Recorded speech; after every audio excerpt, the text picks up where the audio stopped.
We finished up the rapture last week. Woohoo!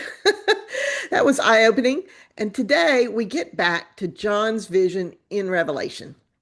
When we left off, a red dragon stood upon the sands of the sea and called forth a terrible beast.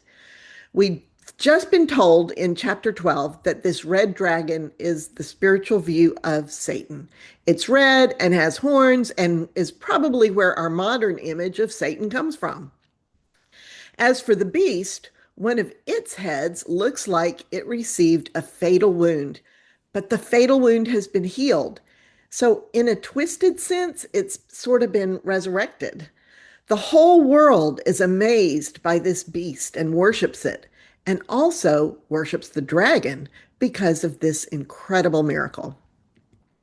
In chapter 13, the beast is called from the sea. Whereas in the spiral about the beast, back in chapter 11, John says he is from the abyss. Now, both of these are spiritual views. We know this because they're both about the beast, who in real life is the boastful ruler that rules during the tribulation. The only difference in these two spiritual views is that one is in the spiral about the two witnesses, and the other is in the spiral that gives the beast's backstory. And that means that John is equating the abyss with the sea, spiritually speaking. This will become important later. For the moment, put this factoid on a shelf while we continue the story. Now, if we compare Revelation to Daniel's prophecies, we find that Daniel also has a great deal to say about a boastful ruler who arises in the end times. Now, Daniel is way back pre-Christ. Okay, he's back from the Babylonian captivity is when he was writing. Daniel 8:22 tells us the ruler that arises is from the remains of the four pieces that the Greek Empire splits into after the death of Alexander the Great. And if you know your history, you know that the Greek Empire came after the Babylonian Empire. So, how is Daniel writing about Alexander the Great? And that's why scholars think Daniel was probably written in retrospect from around 165 BCE, looking back through from the Roman Empire, back through the Greek Empire, and back to the Babylonian Empire. So that's just an FYI. Anyway, this ruler that Daniel sees arises grows from to the east and the south, which is exactly what the Roman Empire does. He will have a fierce face and will understand dark sayings and enigmas. The meaning here is hard to figure out, so most modern translations say he is skilled in intrigue.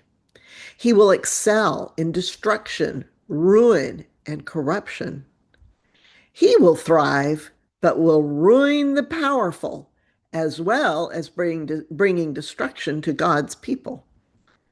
Through his cunning, he will champion deceitfulness, and in his heart, he will magnify and promote himself.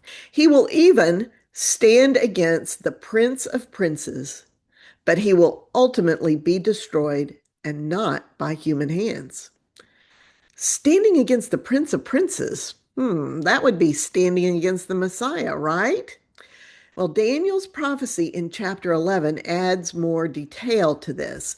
In a nutshell, Daniel shows this ruler as being constantly at war and, quote, at the appointed time, which we know is how Hebrew prophets flag end time prophecies. At the appointed time, this ruler will suffer a defeat in the south, which in Daniel's context would refer to Egypt or a nation south of Israel. This defeat makes this ruler so mad, he desecrates the temple fortress, stops the daily sacrifices, and sets up the abomination that causes desolation that Jesus talks about. And apparently, lots of folks get scared and abandon their faith. And this ruler flatters them for it. It's a time of severe persecution. But John says those who know God stand strong. Well, the ruler continues to do as he pleases and will exalt and promote himself above every god, including Yahweh, uttering blasphemies as he does it. He ends up conquering pretty much everyone and gathering great riches to himself. But, Daniel prophesies, no one comes to help him when his own end comes. Now, this is all in Daniel, and it dovetails precisely with John's beast in Revelation, probably because this is the pillar John is building his story around. This ruler is popularly called the Antichrist. Well, it will probably come as no surprise to you that the only reference to an Antichrist is by John. And it's in the tiny epistles attributed to him near the end of the New Testament. In 1st and 2nd John is where he talks about it. And even there, he saw the Antichrist as typical of anyone lying and opposing Christ. He says, "You have heard Antichrist is coming." He doesn't say the Antichrist, he just says Antichrist. "You have heard Antichrist is coming, but even now many Antichrists have come." And then a few verses later, he says, the Antichrist, is the one rejecting the Father and the Son. Now, that's a pretty broad statement, and it would not apply to just one single person in history, right? Exactly. Even John goes on to say that every spirit that does not agree that Jesus Messiah has come in the flesh is the spirit of the Antichrist. And in his next letter, John says, there are many such deceivers in the world. This is the Antichrist. So even John was not thinking a single Antichrist so much as there being a spirit of opposition to Christ at work in many people in the world. But the idea took root, and thus we have the notion that there is a particular Antichrist in the end time, and that this boastful, narcissistic ruler described in Revelation and in Daniel, this spiritual beast, is the Antichrist, even though that term is not used by John in Revelation anywhere. But there's still one detail to address, and that is that in Revelation 11, John says the beast that comes from the abyss kills the two witnesses at the 3.5 year point. Now, I want to point out that John does not say the beast comes from the abyss at the 3.5 year point. He just identifies him as being the beast from the abyss. And based on the prophecies in Daniel, we know that this beast, this king, this ruler, whatever, the Antichrist, makes a covenant with, quote, the many at the beginning of the 70th seven and then breaks it after the first 3.5 years. So to be in a position to do all these things, this ruler, the Antichrist, actually arises quite some time before the 70th seven. Daniel prophesies several wars and intrigues this ruler is involved in before the 70th seven, in fact. So, what happens next? John sees a second beast. This is a new one. This one arising from the earth. The first beast arose from the sea, which we later found out was the abyss. But this one comes from the earth. It has two horns like a lamb, but it speaks like a dragon. Now, we already know that the first beast had a fatal wound that was healed, and so all the people worshiped the first beast in a twisted mimicry of the resurrection of Jesus. And I think the horns on this new beast are not meant to represent kings like they normally would be, but are part of intentionally describing this second beast as looking like a lamb. It's no accident that it looks like a lamb, and it's no accident it speaks like a dragon.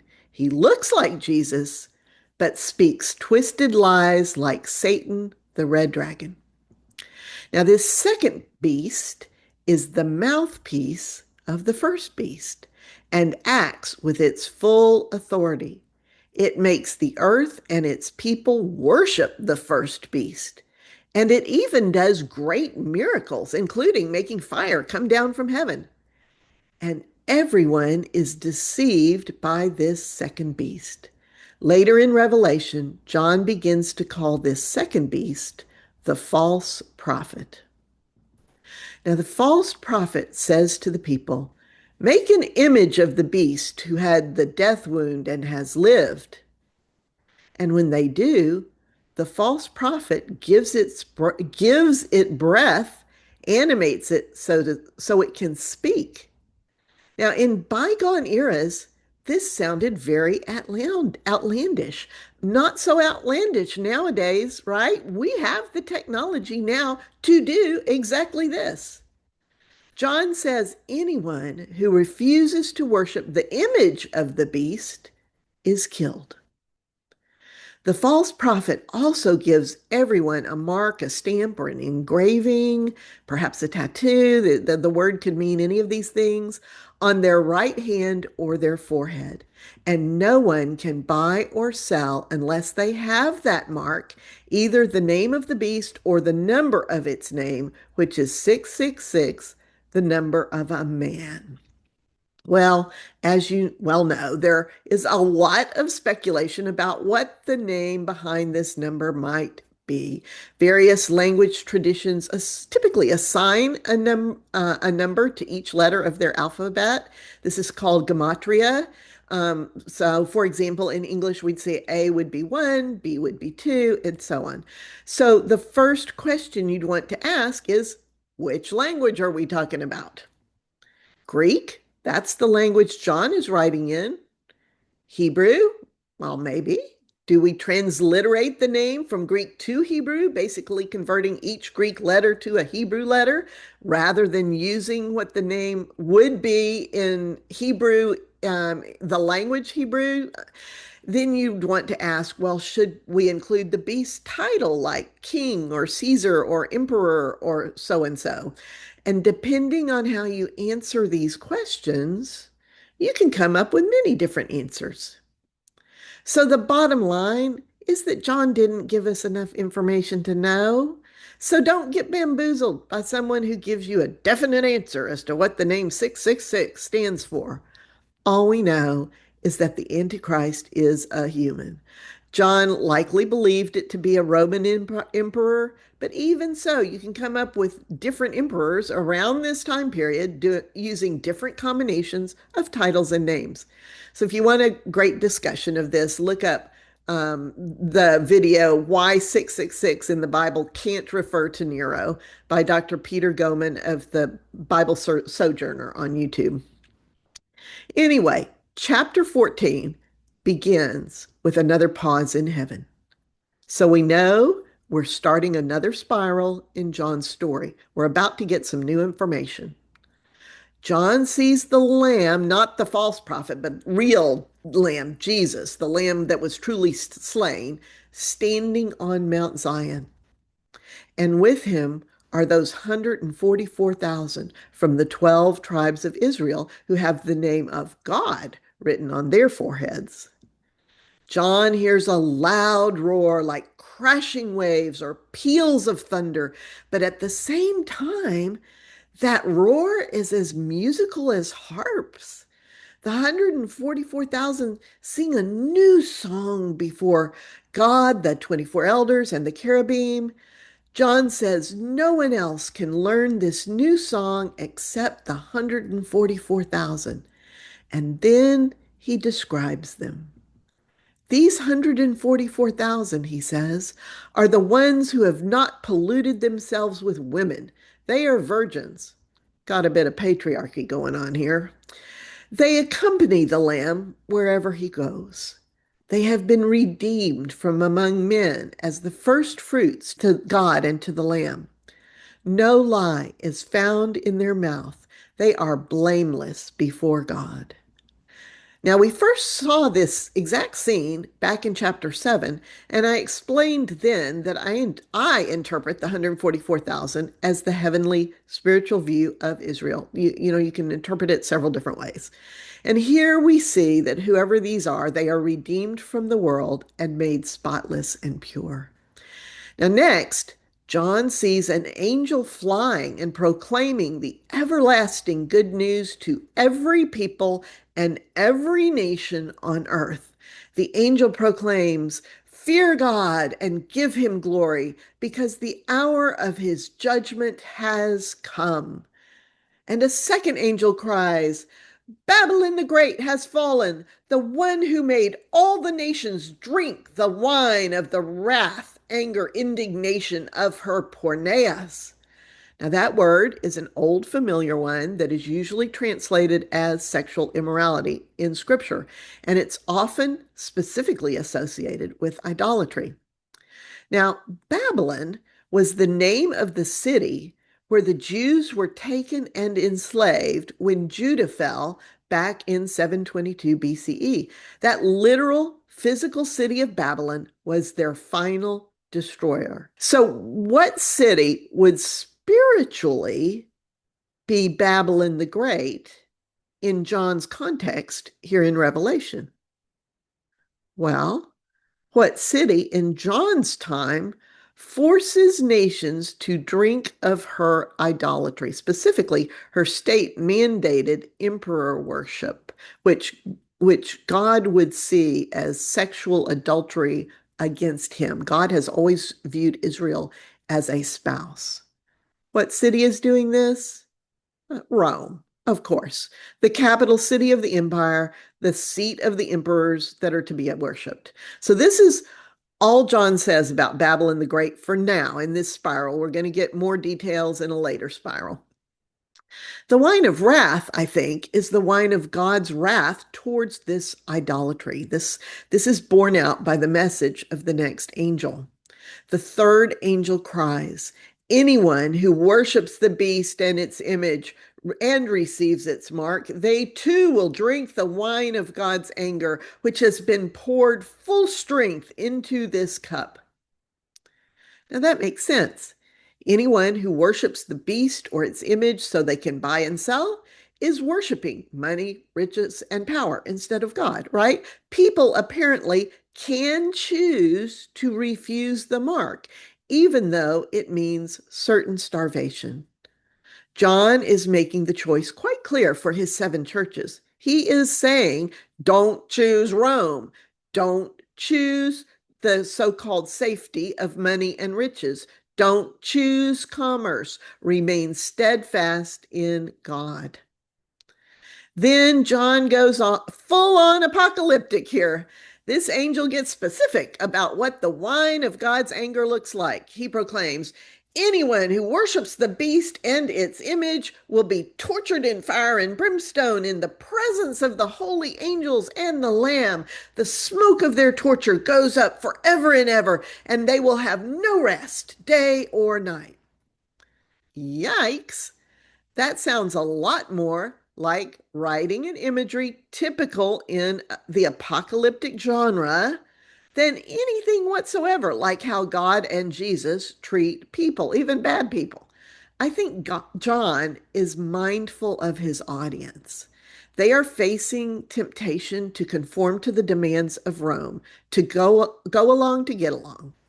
It's not only a serious economic choice, but it may literally be like a life or death choice for them at this moment in their lives. And John is very, very forceful about the spiritual consequences of choosing human power and protection over God's. So, this is a good time to remind ourselves we need to lash ourselves to the mast of Jesus when we read Revelation. We need to keep in mind it was considered iffy at best when the Christian canon was being decided. We need to take the point without getting hung up trying to take typical ancient apocalyptic imagery literally. It's not supposed to be taken literally, not even in John's day. So then John hears a voice from heaven saying, "Write this down. Blessed are those who die from now on. The Spirit says they will rest from their labor and their works will follow them." Now, that totally tracks with the idea that our works in the kingdom here on earth follow us in the sense of being recorded in the book of life for our future reward. Now, John sees a man, not an angel, seated on a cloud.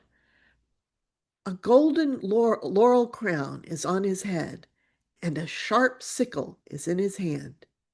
An angel comes out of the temple there in heaven and tells the man, "Reap the earth, because the harvest is ripe." And so the man begins swinging his sickle. This happens a second time when another angel comes out of the temple in heaven and he has a sickle. Then another angel, the one in charge of the fire at the altar, calls out, "Harvest the clusters from earth's vine because its grapes are ripe," which in context means that evil has finally come to its full fruition. This, of course, is the spiritual view of what is happening. The angel throws the grapes he harvests into the winepress of God's great wrath. Now, my Bible says he throws them into the great winepress of God's wrath. But unless I'm misreading the genders of the adjective and nouns in the original Greek, what is great is not the winepress, but God's wrath. The earthly physical result is that the blood flows as high as horses' bridles for 180 miles around. Now, presumably, this is 180 miles around Jerusalem, possibly Rome, both of which occupy center stage in Revelation. I think this is probably John's first spiral to touch on Armageddon and the battle for Jerusalem. He's going to give us more detail in a later spiral, so we're just going to remember this for now. Going to put a pin in this spiral and wait for the spiral where John gives us enough detail to figure this part out. We know another spiral is starting, though, because next, John sees another great sign in heaven. That's our marker to know we finished one spiral and are starting another one. This is the last sign, John says, because with it, God's wrath is finished, completed, it ends. John sees what looks like a sea of glass, and standing beside it are those who came through the tribulation and did not submit to the beast, its image, nor the number of its name. They hold harps given to them by God, and they sing the song of Moses and of the Lamb. And sure enough, the song John writes down is a mashup of songs and psalms from the Hebrew Bible, including the Song of Moses in Exodus 15. They sing, "Great and marvelous are your works, Lord God Almighty. Just and true are your ways, O King of all people. Who would neither fear nor glorify your name? For you alone are holy. All nations will come and worship in your presence because your righteous and just acts have been revealed." And as John looks, he sees the tabernacle of the testimony in the temple thrown open. Now, this is interesting phrasing, since this is what the old tent-like tabernacle used to be called in the Hebrew Bible. Now, the temple long ago replaced that old tabernacle that the Hebrews hauled around the wilderness before they entered the promised land. But apparently, that old original tabernacle is at the heart of the temple in heaven, at least in John's vision. Out of the temple come 7 angels with 7 plagues. They are dressed in linen, pure and bright, with sashes of gold around their chests. Then one of the cherubim gives the 7 angels golden bowls filled with the wrath of the God who lives forever. And the temple is filled with smoke from the glory and power of God, and no one is able to enter the temple until the angels have completed these 7 plagues. And John hears a great voice from the temple saying, "Go, pour the 7 bowls of wrath into the earth." The first angel pours his bowl on the land, and those who had the mark of the beast and worshipped his image break out with evil, malicious sores. So you see, what's happening in heaven is a bowl of wrath is being poured out, and then John is telling us what is happening on earth as a result. The second angel pours his bowl on the sea, this being the actual literal ocean, since this whole passage is describing the physical impact on the earth. The sea turns to blood, and not just blood, but blood that is dead, and everything in the sea dies. The third angel pours his bowl on the fresh waters, and they too become blood. The angel of the waters cries out, "You are just in your judgment, O Holy One, for they shed the blood of your prophets and your people, so you have given them blood to drink." And the altar in heaven speaks up and says, "Yes, Lord God Almighty, true and just are your judgments." So you see, everything in heaven is animated with life, even what we would think would be an inanimate object. There is nothing but life in heaven. The fourth angel pours his bowl on the sun, and the people are scorched by intense heat. But instead of repenting and honoring God, they curse his name. The fifth angel pours his bowl upon the throne of the beast, the Antichrist, and its kingdom is plunged into darkness. People gnaw their tongues in agony because of their distress, but still they blaspheme God because of their pain and their sores, and they refuse to repent of their works. The sixth angel pours his bowl over the river Euphrates, and its water dries up. John says to prepare the way for the kings of the east to come. The Antichrist, the beast, and his false prophet see an opportunity to gather reinforcements from the east and the west, and they get busy doing just that. Little do they know that God is luring them into a trap. I want to remind you that the Antichrist and his false prophet are two men. The red dragon is Satan.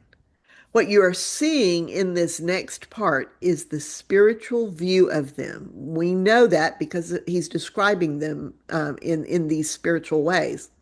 So as John watches, three frogs come from each of their mouths. The frog, and he says these frogs are demonic spirits that perform miracles. They are sent to all the kings of the earth to gather them together in battle against the Lord God Almighty. Now, here's the world as it looked around the time of Revelation. This was the world to them. This is the Euphrates River, that if you can see that red dotted line. It, along with the desert, have given that, all that yellow part, have given Israel a natural defense against the kingdoms of the north and the east for millennia, funneling any attacking armies through the relatively narrow channel that Israel could defend. But now the Euphrates dries up, and the kingdoms from the north and the east can easily pour through. Kings from the south can still make their way up the coast until they hit a mountain pass named Megiddo.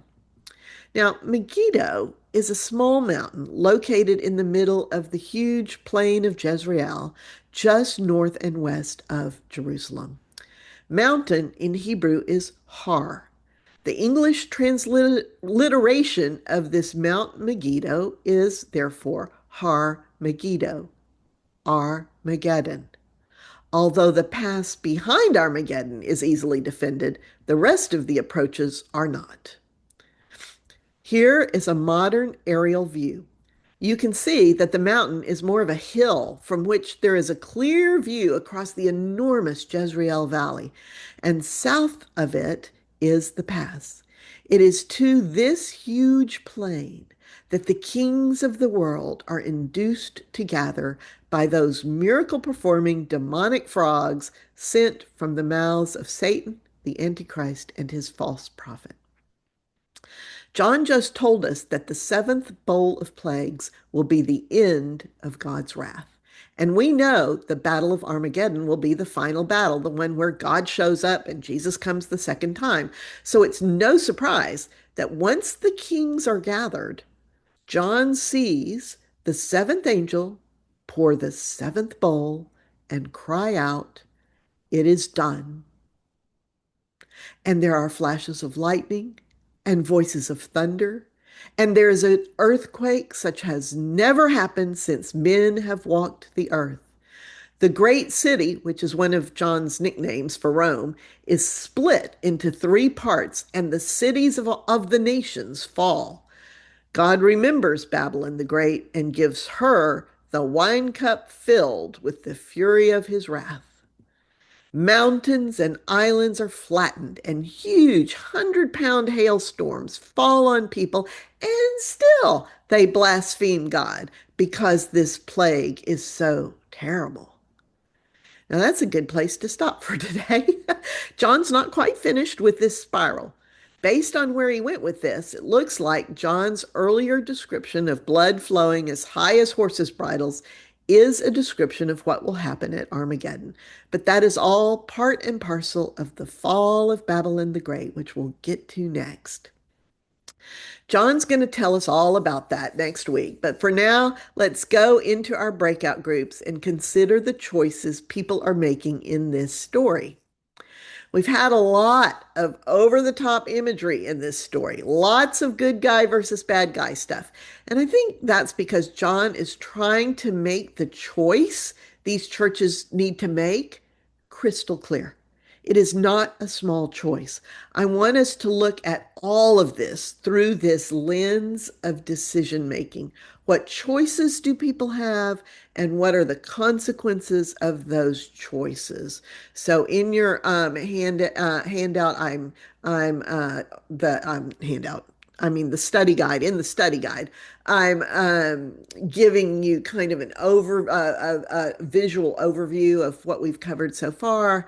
But the questions have to do with, so what do we do with this? What does this have to do with decision making? So you don't have to read everything on there. Just go straight to the questions. Oh, all right. So there was a lot visually going on here, and I hope I didn't confuse you. But like I said, the whole point was to talk about, what choices do people have in these situations, and what difference does it make? All the things. So, what do you think? Marlene's gonna go. Oh, it's Marlene's turn. Okay. She's been chosen. So nicely for all of us. Yeah, Joe basically, too. basically what we were talking about is if you look at history, and there are these many, many, many times when there are people in power who will sacrifice anything to stay in power. And then there's the personal choice, do you stand with the powerful, or do you stay true to God? We see it today in modern America. We have seen it in the past many, many, many times. And so for believers, in your second question, even if believers choose to stick with God and not take the mark of the beast or whatever the imagery is, we're still going to be here, and we're still going to suffer the consequences of those choices. And then our choice is, how do we act as people of God in that situation? Are we trying to help? Are we trying to support? Are we still trying to point to God? Or are we joining those that are cursing God and just scrambling for whatever we can get? And so the choice is a personal choice. Yeah. Go with the power, the earthly power, or go with God. Yeah. Yeah. And it seems, the choice feels easy sitting where we are. Yes. I'm not so sure the choice will be easy in the moment when there's no food and no water, and it's our kids and our grandkids, right? Right. Well, Yeah. and that was something I would point out, because we're talking about the extreme times of resistance that we've seen, we study in history. And that's what I said. I don't think it even has to be extreme. There's always suffering somewhere. But they're, and I said, because we always think that we're going to suffer, but they're suffering too in the end with this, right? So it's the same as last week. Every day you practice who you're going to be. Mm-hmm. But for me, it concerns me that there's a lot of people that aren't choosing anything right now. Yeah. Oh, that That's stresses the me out. I'm not danger. going to choose. I think that's what John was getting at with, was it Laodicea, who was lukewarm, neither hot nor cold? I Mhm. think that is what he's trying to get to. Mm. Yeah, because that's also a choice. Yes. That's the thing. I Yep. said, even not choosing is a choice, right? Yep. Mm-hmm. We kind of agreed with that in our group, but I'm going to call out Martha and ask her to please share her thoughts about Jesus in this. And we had agreed that,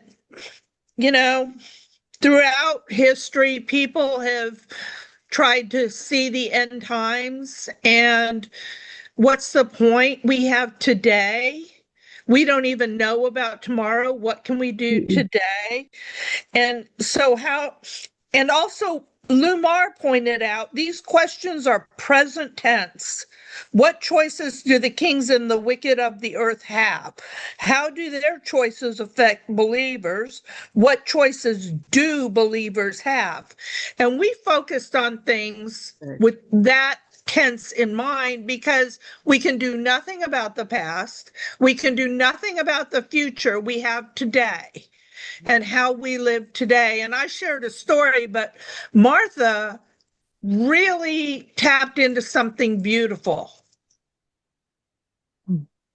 When I took my disciple Bible class, it was just a few sessions in, when it occurred to me that all of the stories of the broken covenant were actually stories of hope. God would make an agreement with God's people. Things would be great. People would forget the covenant or break the covenant. God would sigh and say, shall we try again? They would make a new covenant, make a new agreement. At some point, it would fall apart. He did this with nations and he did this with individuals over and over again. God always comes back, and God's not keeping score. When Jesus and Peter meet after the resurrection, Jesus, This is after Peter has denied him 3 times. That's where I'm going. Yep. Yeah. Peter had denied him 3 times. And I heard, do you love me, as a rebuke for many years. But you've got to prove yourself to me. Yes. And there were 3 denials and 3 do you love me's. And I look at that now as each of those pairings was Jesus providing healing and hope for Peter. Oh, that's beautiful. Yeah. And that God is not keeping score in the way it looks like God is in Revelation. And all of salvation history does not, to me, point to Revelation. It does not. No. And that it was something Julia said that made me think about this not keeping score anymore business for her personally, made me think of, well, wait a minute, if God's not keeping score and we're made in the image and likeness of God, our capacity when we can to not keep score is a reflection of who we were made to be in the image and likeness of God. That's beautiful. Yes. Yeah. And you made a comment though about being counted, and why do so many religions have counts then? Counts as in some religions only this amount of people are going to be saved, or you have to be this to be saved, nobody else is going to be. I mean, there's a lot of it, not a little bit. No more. Yeah, that seems like a very human thing. I think we have a tendency to want to be in the in crowd and to exclude somebody. Yeah, we lost Joe. Hopefully she'll come back. We do that from the time we are choosing sides for the kickball team in elementary school. Yeah. Yeah, Wanna it be seems to early. be a human character flaw. Yeah. And I guess it goes back to, know your enemies and beware of them, but it just seeps into every aspect of our social interactions. Yeah. And And institutions. reminder of kickball. Yeah. And I forgot how much I liked that game. I used to love that game. Oh, here comes Joe. She's coming back. Sorry. Yeah, I don't know what happened. That's okay. You want to continue your comment, Martha and Marlene, to answer Joe's? She was asking about counts. I think the only thing that I would add to that is the possibility that was, if you're with the in group, you have a better chance to survive. And so perhaps it's not so much a human weakness to want that, but a reflection of, if you couldn't stay with the group on the good side and they said, can't deal with this person anymore, they've got to stay behind because they're going to kill the rest of us. Back into early human history, I wonder Survival. if vestige of that. Oh, that's really good. And that I would like to relate that spiritually to what Martha was saying earlier. This is a core concept that I hope you've picked up on, but I want to reiterate that. And that is, in these moments of crisis, when things are overwhelming and are too much for us, when we want to count, when we, when it's just too much, the answer is not to enclose. The answer is not to inflate yourself. The answer is not to build a wall. The answer is to efface yourself. The answer is to face towards God and efface yourself and let God through. All right. That is where the power is. That is where the life is. That is where you will find the strength to survive these moments and to do the right thing, because what is right will be God doing it, because you have just opened this conduit. Okay. And we practice that. We practice doing that now. That's not something you learn in a crisis moment. It doesn't mean you're losing your identity. It actually means becoming who you are truly meant to be. You are meant to be a God conduit. All right. That's the whole point. So anyway, that's my view of those things. Yeah, that kind of supports what you were saying in our breakout group, Joe, that what we are doing today, we are practicing what we will do in the time of crisis, the choices we make every day. And Julie, you said that too. The choices that we make in situations today is building that muscle. Yeah. For when the big challenges come. And it's also becoming comfortable with the fact that God does show up. It's getting practice with God showing up in these smaller ways. And with, how do you handle it if it felt like God didn't show up? Right. Yeah, that's what I was going to say. The essence of what John was saying was that even the righteous are going to suffer. Yeah, it's going to feel like God went somewhere else. You're not exempt from that. Yeah, and that is a time when rather than say, God, where are you, is saying, God, where should I be? Yes. Oh, I love that. Yeah. I have to write that down. Hang on. And I think when I say what concerns me about the amount of people that are choosing to not make a choice today, because what that means is chaos. Yeah. That means chaos. Yeah. And we're seeing that a lot in the Always world. been that way. It's always been that way. Yeah. Because, like I said in our breakup group, think back of all the good things done in the name of God that were horrific. The Spanish Inquisitions, the Crusades. wars. The decrees for slavery in the New World. Yeah, but And I that didn't was done in by people really believing they were in the right. Yeah. And doing what was best. But no, it's not a core. And when you look in the Bible and you see love your neighbor as yourself, how can you do these atrocities, you know? It doesn't, the Crusades don't feel like that. Slavery doesn't feel like that. The Inquisition doesn't feel like, these are not fruits of the Spirit. All you had to do was look at the fruit, and you could have seen the fruit ahead of time on these things. Yeah. I mean, and the pogroms by the church against the Jews in Europe. Joe, did you get to say what you wanted to say? Me? Thank you. I was going to say, I actually meant the chaos of not knowing what to do.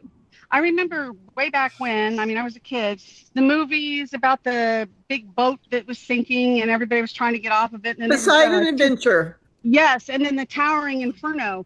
Yes. And in both of them, what's clear is the people that had a level head and were looking for ways to get out are the ones who got out. Everybody else was in chaos. Yes, and one scene in particular has stuck with me my entire life, and I think of it often. And it is of the team in Poseidon Adventure trying to escape this boat. Small team, and they have one really overweight woman Yes. who they are dragging like a ball and chain. Yes. And they choose to slow down and stay with her. They choose to stay together.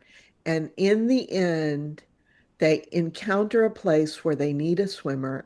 I'm tearing up at this. And it turns out she was a champion swimmer when she was young, and she saved them all at the last minute by carrying them through the water. Yeah. We choose each other. God's going to work the rest of it out. And if I had been her, I would have said, y'all go on. I'm holding you down. Right. Yeah. But so that's what I'm saying. Yes. Exactly. Those movies have stuck with me because I'm not the level-headed one that looks at my friend Anne is. She's, scanning doors and stuff when we sit in places. And I don't think that. But that has stuck with me. And so in the end, we're going to be stuck, no matter where we're choosing, we're going to be stuck in amidst a lot of chaos. And in that moment again, we're going to have to choose in the chaos. And that's what bothers me about people not choosing now. Gayle, are you okay? I am. It's just, this is so deep to me. And that was such a transformational moment for me when I was young when that movie came out. Yeah. Oh, yeah. And Joe, you have a village that won't leave you behind. There are so many people that care about you. Oh, I thank you, Julia. I'm not questioning that. I'm questioning that if I was in a group of strangers and I was the one holding them back, that I know I would say, you go. And if they insisted to take me along, I'd go. But what I'm saying is, even with your not being the one that's calm and all that, you have people that just see your fruit and care about you. That's very kind, Julia. Thank you. But that's an important point. Oh my goodness, I'm glad you brought that up, Julia.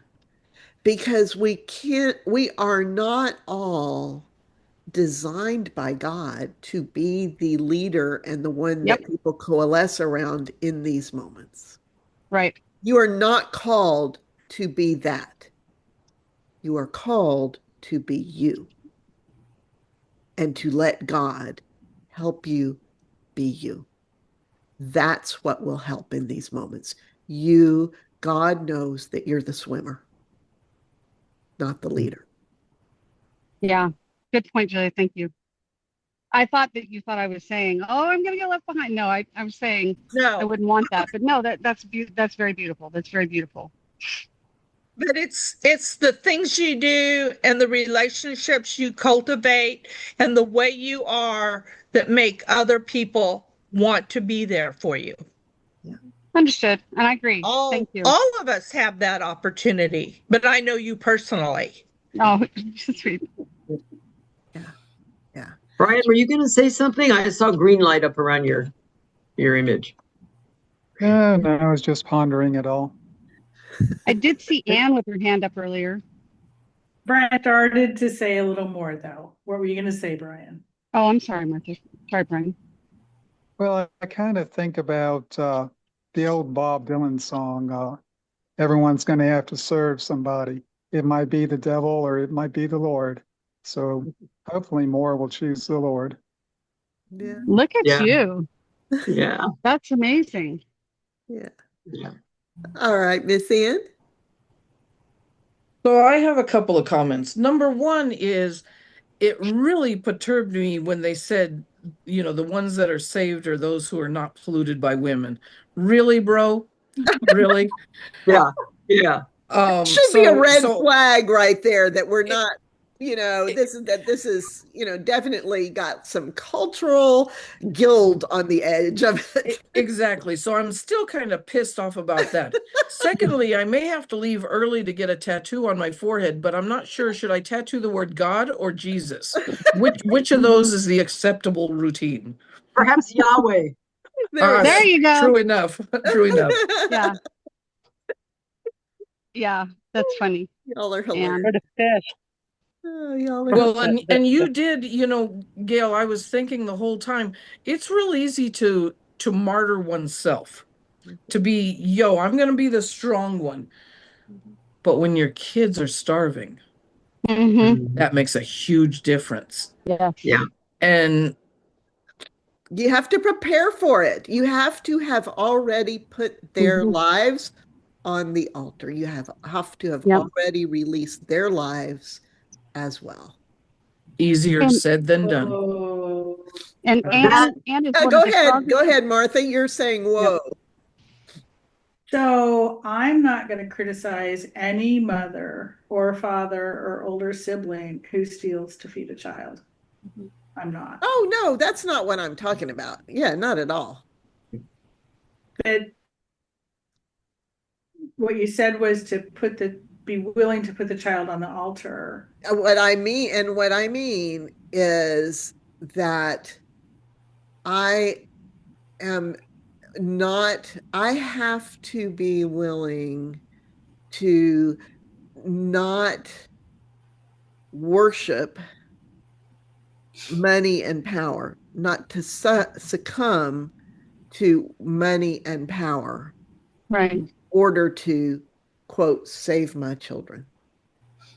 I've already a different thing than stealing a loaf, stealing food. And I've already made up my mind that if it, they said deny Christ and you can have this food or whatnot, or if you won't deny Christ, we're going to kill you. I've already made up my mind. I'll give up my life for Christ. But what if they said, if you don't deny Christ, we're going to kill your granddaughter Emily? Right. That's a different story. Yeah. And I hadn't really thought about that. We have to think about them now. Marlene. When you said that, Gayle, about not putting our children on the altar or putting our children on the altar, that immediately brought the image of Abraham and Isaac to me. And I thought, I wonder why that story is in the Bible. That Abraham trusted God right up to the last minute. And even when it looked like God was going to have him go through with it, he still was ready to do that and kept saying God will provide.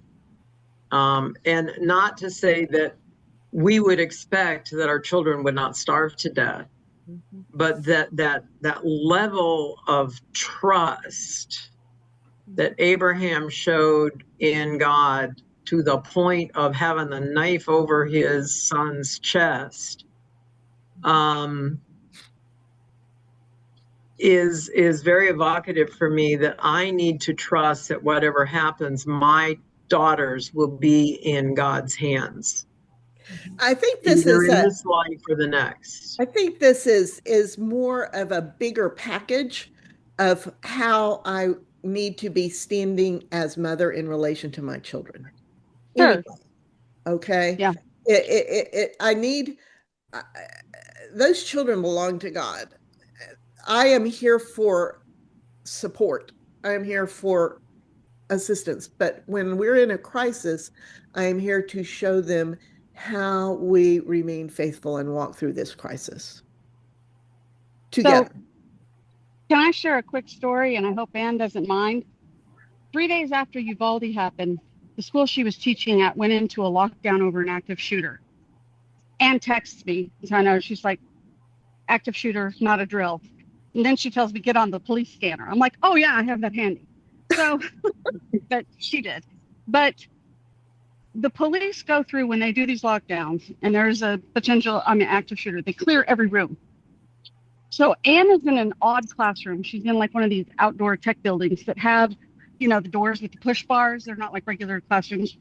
And she has shoved, in addition to locking, she's shoved something in the bar so that it can't be opened either way. And the police come, they're doing the stuff, and she's not letting them in. And then she gets a message from the office that says, Anne, the police are at your door trying to get in. And so, so at that point she opened it, and she did. So when I tell you that Anne is the leader I want to be with when something happens on, the towering inferno, she's also that protector, because she did some amazing, amazing things in that time with her kids. And that's good. That's good stuff, right? Yes. No, I meant like, she made a makeshift bathroom. She did, right? But I don't have 5-gallon buckets in my classroom. So there you go. But in the end, the next day, the principal was chastising her about it. And she said, I will never apologize for keeping my kids safe. And miraculously, I guess at the right time, Anne, correct me if I'm wrong, but the vice principal came through and said, what are you talking about? Everybody in the building wanted to be in her class. They knew it was going to be impenetrable. Yeah. So in those moments, now I'm going to cry. You aren't just a leader. You protected those kids. Yeah. And so I know who you'll be. Yeah. Well, I'm still perturbed about the polluted with women comment. Just right? saying. Okay, well, what the irony is in that is that we currently have people getting away with that because they're in power. Martha, I saw your hand go up. Yeah, I saw your hand go up, Martha. I really appreciate the image that you put around kind of what you meant when you said putting children on the altar.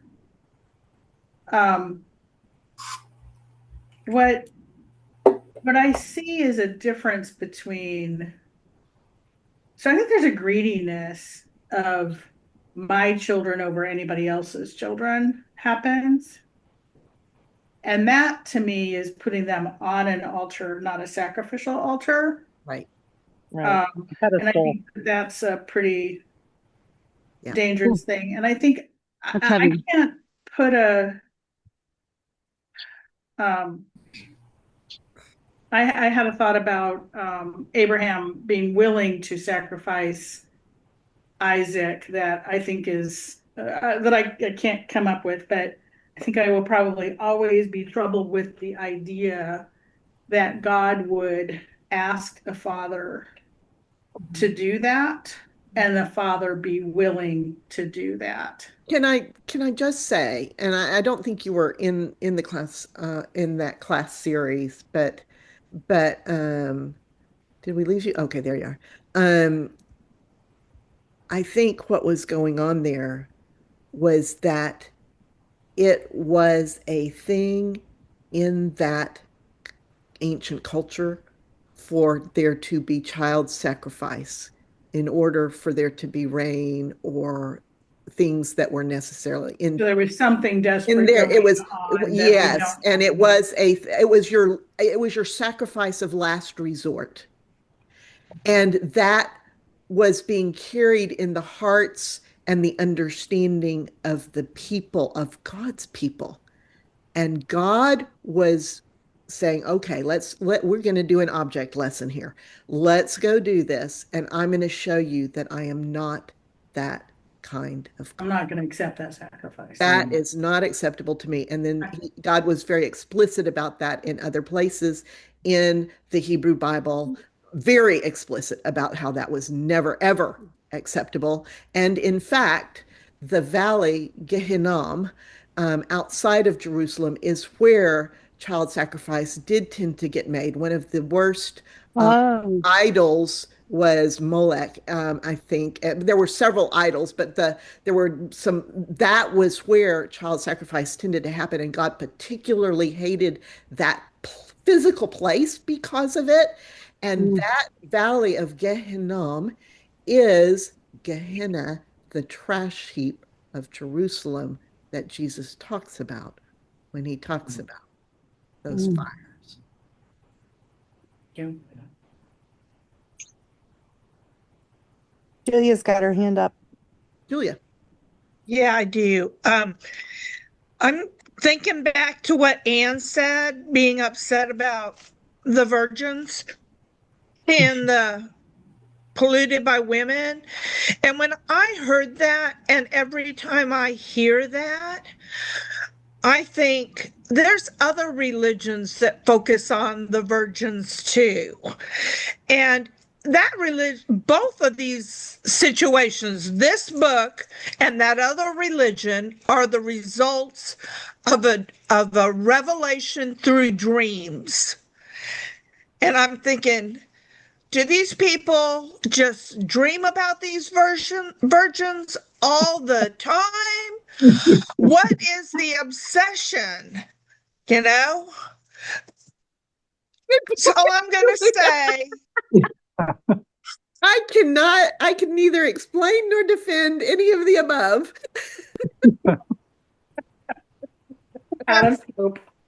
Oh my gosh. I have some rabbit trail thoughts, but they would take us totally off topic. Oh man, I wish we had. Maybe I'll put it on the Facebook page. Okay, that's the place for it. Is in the discussion group. We can continue. Okay, so speaking of, we wish we had a lot more time, Gayle. Yes, ma'am.